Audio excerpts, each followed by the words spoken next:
Bonjour et bienvenue dans le journal Anti-Guyane de ce mardi 9 mars 2010.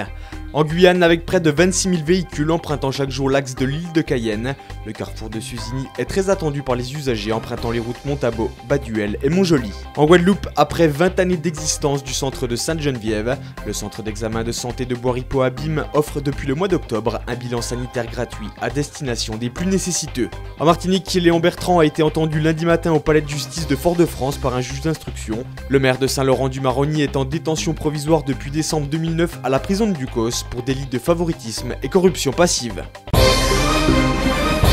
Le carrefour de Suzini est un ouvrage très attendu par les usagers, empruntant les routes de Baduel, Montabo et Montjoly. Près de 26 000 véhicules empruntent chaque jour cet axe important de l'île de Cayenne. L'ancien carrefour avait occasionné bon nombre d'accidents. C'est par souci de le sécuriser que le Conseil général a tenu à le transformer. Le coût de l'opération s'élève à environ 1 500 000 €. Donc l'aspect qu'il va falloir prendre en compte, c'est la sécurisation des usagers, c'est-à-dire les piétons et les deux roues. Donc nous avons décidé de prolonger les trottoirs pour les piétons et aussi les bandes et pistes cyclables pour les deux roues. La livraison du carrefour de Suzini est prévue pour avril 2010.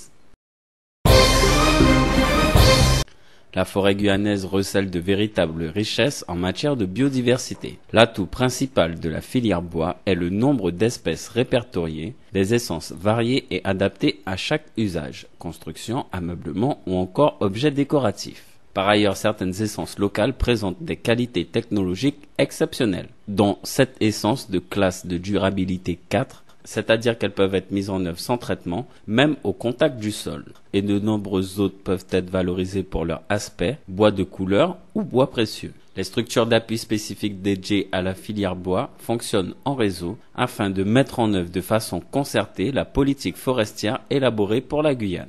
En effet, la filière forêt-bois emploie 700 personnes, ce qui la place au 3e rang de l'économie guyanaise.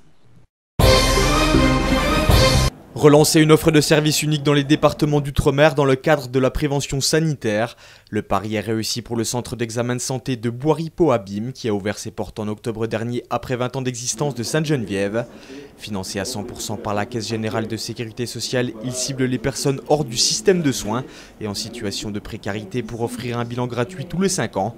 Une reprise optimale de l'activité des soins de santé selon le président du conseil d'administration de la CGSS, Firmin Laudin. Et bien, dans le cadre d'un examen de santé, le patient vient et fait un point sur sa santé.